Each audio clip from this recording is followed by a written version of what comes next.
নলকূপ বসানোর ব্যবস্থা করা হবে।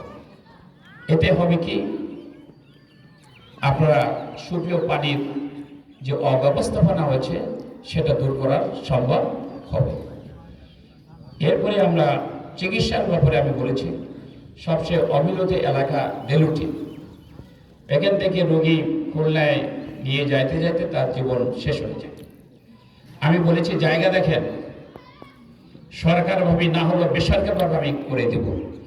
আপনাদের কাছে বলে যাচ্ছি, আপনার জায়গা দেখেন, যেখানে অ্যাম্বুলেন্স আসবে, গাড়ি আসতে পারবে, এরকম জায়গা দেখেন।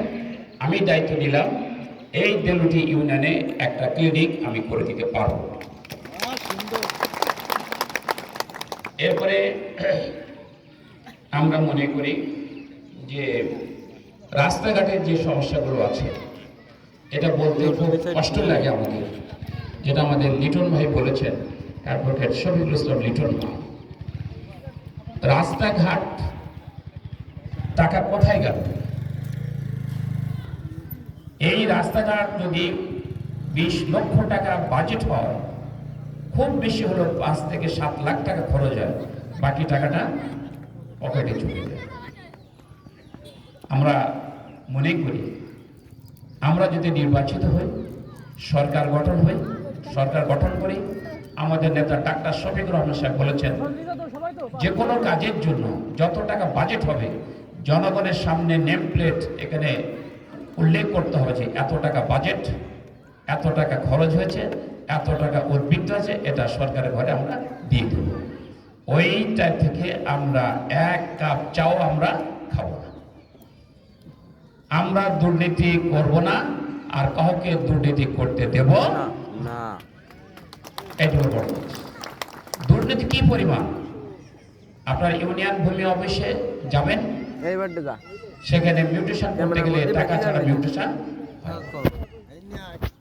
এবং একেবারে ঢাকা পর্যন্ত, ঢাকা অফিস পর্যন্ত এই দুর্নীতি রয়ে গেছে, ঘুষ রয়ে গেছে।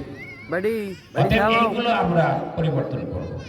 আমরা যে সরকার গঠন করতে চাচ্ছি, সেই সরকার গঠনের মধ্যে আমরা, আমাদের নেতা ডাক্তার শফিকুর রহমান সাহেব বলেছেন, যে সন্তান মায়ের গর্ভ থেকে ভূমিষ্ঠ হবে 5 বছর পর্যন্ত সরকারিভাবে তাকে বিনামূল্যে খাদ্য এবং চিকিৎসা দেওয়া হবে।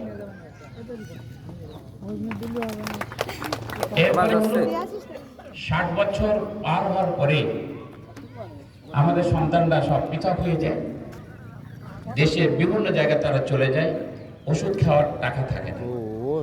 সেখানে বলা হয়েছে যে 60 বছর ঊর্ধ্বের বয়স্ক পুরুষ এবং মহিলাদের চিকিৎসার জন্য বিনামূল্যে তাদেরকে চিকিৎসা দেওয়া হবে। সবচেয়ে সমস্যা হলো বেকার সমস্যা। আমরা প্রাথমিক পর্যায়ে 5 লক্ষ বেকার যুবকদেরকে আমরা প্রত্যেক মাসে 10,000 টাকা দেব। 2 বছরের মধ্যে তাদেরকে স্বাবলম্বী করার জন্য চেষ্টা করব। আরেকটি আমরা বলেছি, MA পাশ করলো, বেকারত্ব অভিশাপ নিয়ে বাপ মার সামনে ঘুরে বেড়ায়, কিন্তু চাকরি হয় না, কোনো কর্মসংস্থানের ব্যবস্থা হয় না। এই কারণেই আমরা বলেছি, MA পাশ করবে, এক হাতে হলো সার্টিফিকেট, আর এক হাতে চাকরি দেওয়ার ব্যবস্থা আমরা করব, আশা করা যায়। তো সম্মানিত ভাই বোনেরা, আমি আপনাদের কাছে শেষ কথায় বলতে চাই,